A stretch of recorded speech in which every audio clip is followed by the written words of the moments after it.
Shalom Bapak Ibu saudara kasih dalam Tuhan. Haleluya, kita bersyukur hari ini sudah memasuki hari Selasa 23 September 2025. Saya mengucapkan selamat bergabung dalam renungan malam yang saya buat ini. Dan sekali lagi kalau saudara berkati silakan bagikan kepada orang lain sehingga renungan ini menjadi berkat. Dan juga kalau saudara belum subscribe channel GB Immanuel, silakan subscribe dan bagikan setiap message yang kami share di sosial media platform kami sehingga pelayanan kami bisa memberkati banyak jiwa dan tubuh Kristus dimanapun orang Kristen berada di dunia ini. Sosial media membantu kita untuk memberitakan Injil dengan lebih mudah dan menjangkau banyak jiwa. Haleluya, kita akan membaca dalam Nehemia 8 ayat 14 yang menjadi ayat hafalan kita, di mana kita masih belajar mengenai hukum Taurat. Kita sudah belajar dalam 10 hari yang lalu mengenai satu persatu seluruh hukum tersebut. Kalau saudara miss, saudara bisa dengar kembali, lihat kembali di YouTube channel Gereja GB Immanuel. Dan hari ini kita belajar dengan judul hukum Taurat dan transformasi.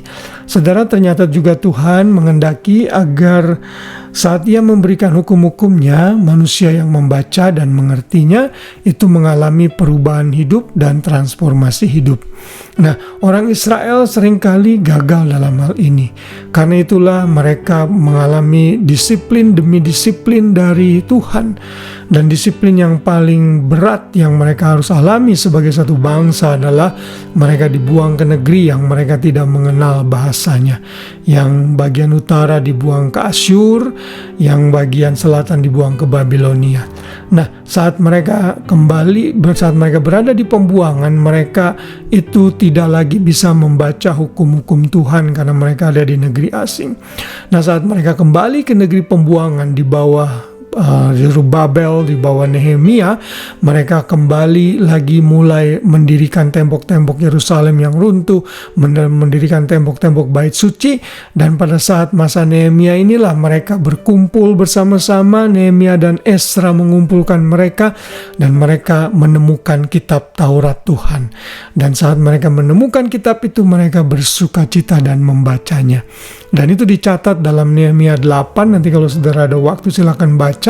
Saya hanya membaca satu ayat. Dalam ayat 14 di sana dikatakan, pada hari yang kedua kepala-kepala kaum keluarga seluruh bangsa juga para imam dan orang-orang Lewi berkumpul pada Esra ahli hukum Taurat itu untuk menelaah kitab-kitab Taurat itu. Jadi mereka mulai kembali mempelajari hukum-hukum Taurat yang mereka baru temukan setelah mereka kembali dari pembuangan.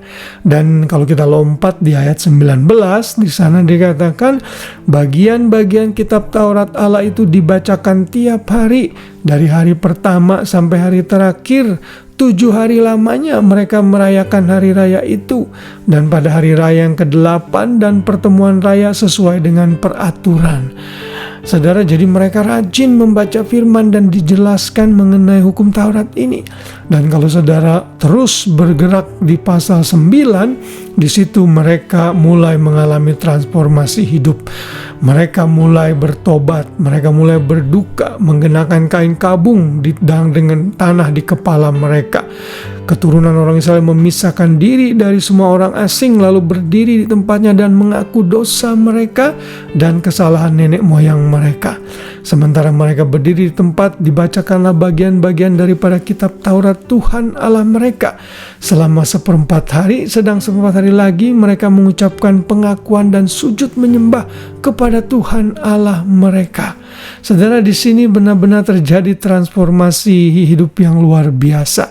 Saudara, inilah yang Tuhan kehendaki sebenarnya. Tujuan Tuhan memberikan hukum Taurat, manusia itu sadar akan keberdosaannya, lalu berhenti melakukannya, terima Yesus, lalu mengalami transformasi hidup.